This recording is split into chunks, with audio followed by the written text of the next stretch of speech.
Alright, here we go. The Chapter 3 Lecture Part 1. We're beginning Chapter 3 today. Chapter 3 is called Network Protocols and Communications. The objectives for this chapter, we'll be talking about communication. We're going to be talking about the rules that we as humans use to facilitate communication and how that is a great analogy for network communication. We're going to talk about the roles of protocols in these communications. And we're also going to talk a little bit about the organizations who helped created these protocols. And in that second bullet point, you're going to see a big word, interoperability.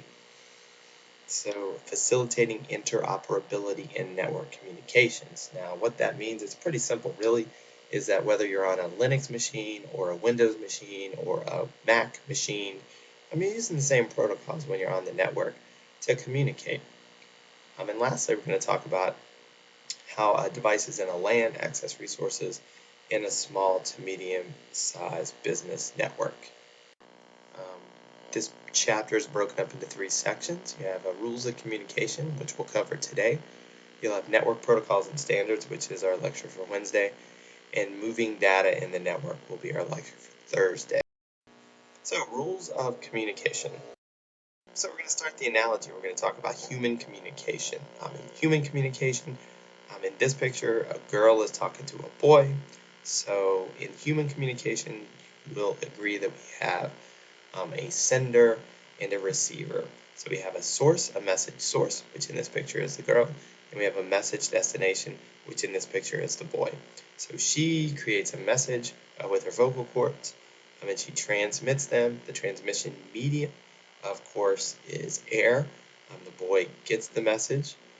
He understands it's for him, and he decodes the message. He is the receiver. So communications, senders and receivers, they have a medium in which it travels through. Very similar as we know about the mediums in a network. Copper, fiber, wireless are mediums that are used in our networks. Okay, some rules of communication. We have an identified sender and receiver. Again, this is an analogy either for human and also for network communication as well. We have an agreed upon method of communicating. Maybe we're going to talk face-to-face. Maybe we're going to talk on the phone. We're going to text each other. I'm going to Instagram you.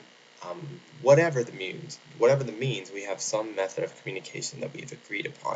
And we're going to speak in a common language and grammar. We may speak in a different language and grammar depending on who the destination is, but we do agree upon that with that specific receiver of our message. Speed and timing of our message.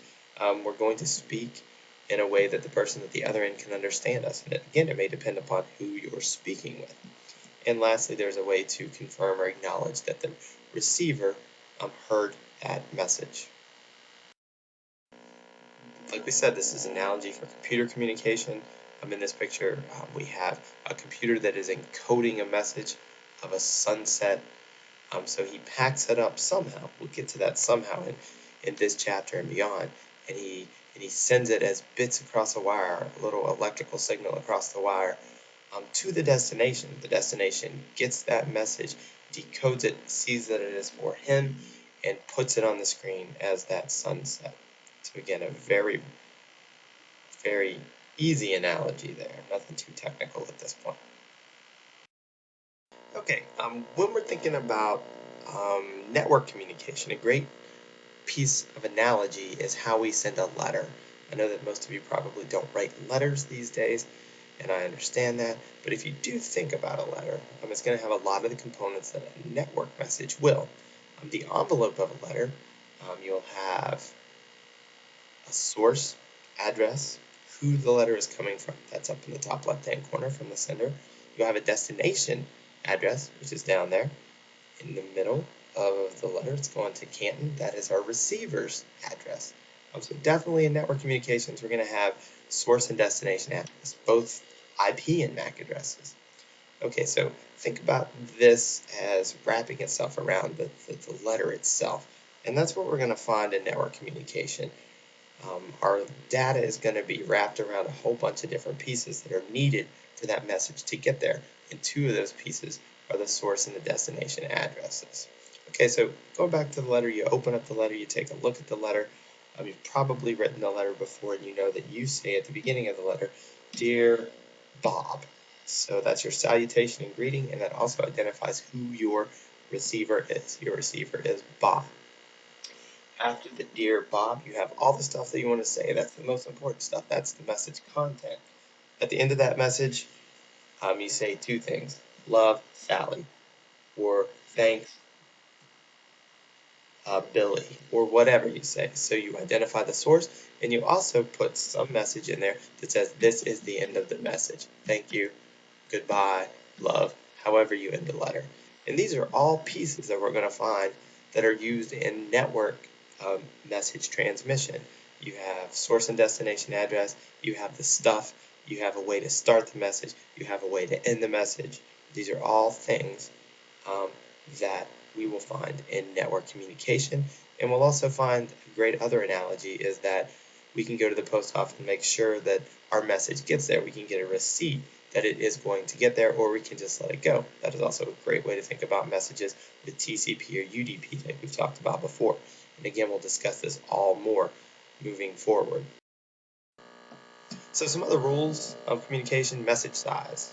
In network communication, your message has to be at least big and not bigger than so big. So about 64 bytes and 1520 bytes, give or take, depending on a couple things.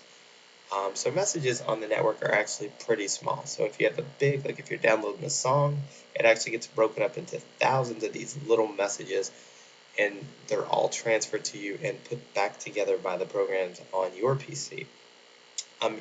Each of these big segments is encapsulated in a frame with address information and sent over the network. So encapsulated is that word that is packing up the envelope, that is taking your message, wrapping some stuff around it, and then sending it out.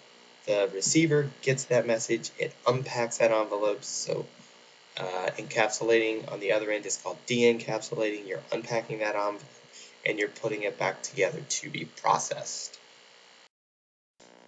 Other rules of communication we're going to talk about access method, how you choose to access the medium. We're going to talk about flow control. Flow control is simply the receiver telling the sender how much data they can get at any given time. I can only get this much information, please slow down. Or I can take more information, please speed up. That is called flow control. Response timeout is the amount of time it's going to take before that person on the other end of the line just hangs up on you when you don't say anything to them. That is an example of response timeout. They're waiting for you to say, eventually they're going to be like, I'm not waiting anymore, and hang up. That is an example of response timeout. Lastly, I think we've talked about this in IT Essentials, are message delivery options. We have three styles of messages. You have the unicast message. The unicast message is a message directly from you to a specific receiver. It's a one-to-one communication from Dustin to Sierra. That is one message. A multicast message is a message that goes out to more than one recipient, but not all recipients. So in this class, I could say, all boys listen up. So that would leave out a couple of, or two girls. So that would be an example of a multicast message. In the class, if I say, everybody listen to this, that is a broadcast message. That is a message intended to be sent to everyone in the classroom. Okay, so that's the lecture for today. About 8.5 minutes, nothing too intense, nothing too technical. We talk about your assignments for today. These assignments will only be accepted today. Only be accepted today. Chapter 3 Reading Guide Part 1 will only be accepted today. It is to be done by yourself without a partner, and I must be able to see your edits in your Google document. If not, you will receive no points. Number 2, researching network standards. This is to be done by yourself today. Put back in the classroom. That's a 10-point assignment, same as Chapter 3 Reading Guide Part 2. Chapter 2 Practical number 2 can be done with a partner. You can do that. You can probably knock that out in a very small amount of time. That'll be worth 10 points, and these are only accepted today. I don't care if you have missing assignments from the past. Today is not a day to work on missing assignments until you're done with these, because once again, I am only accepting these today. Only today. All right. You guys have a good Tuesday, and I'll talk with you tomorrow.